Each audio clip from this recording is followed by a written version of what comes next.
কোথাও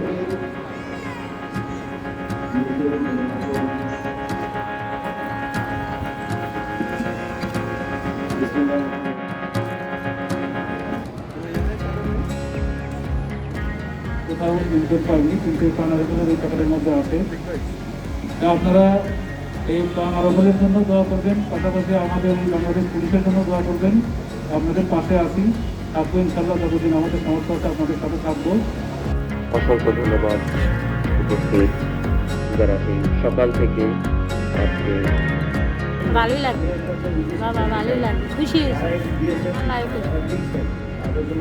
ভালোবাসা লিয়ে ভালো। স্বামী আর স্বামী নাই, সুখ নাই, কাজকর্ম করে নাই,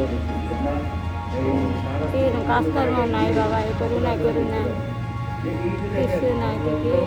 প্রাণ আরএফএল সারা বাংলাদেশেই ত্রাণ কার্যক্রম চালাচ্ছে। তো প্রাণ আরএফএল আমাদের এই চাঁদপুরে প্রাণ আরএফএলের একজন ডিরেক্টরের সাথে আমার খুব ভালো সম্পর্ক, যার কারণে তাদেরকে আমি বলেছিলাম, রিকোয়েস্ট করেছিলাম যে চাঁদপুরের জন্য কিছু দেওয়ার জন্য। উনি আমাদেরকে 500 ব্যাগ দিয়েছেন এই ত্রাণ সহায়তা তাদের পক্ষ থেকে। তো এটা আমরা আজকে এই 500 জনের মধ্যে ডিস্ট্রিবিউট করে দিলাম, যারা আসলে পাওয়ার যোগ্য, যারা একান্তই অভাবের মধ্যে আছে, এই ধরনের লোক আমরা সিলেক্ট করেছি এখানে তাদের দেওয়ার জন্য। আমি প্রাণ আরএফএলকে আমার তরফ থেকে ধন্যবাদ জানাচ্ছি, প্লাস এখানে যারা আপনারা এসেছেন আপনাদেরকে ধন্যবাদ। এখানে যারা গরিব দুঃখী একদম যারা পাওয়ার যোগ্য, যারা কোথাও থেকে পায়নি, এই ধরনের লোককে পিক করে আমরা দিচ্ছি।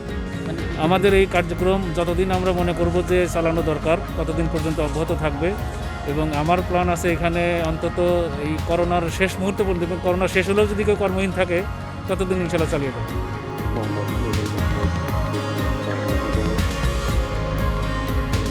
অসংখ্য ধন্যবাদ।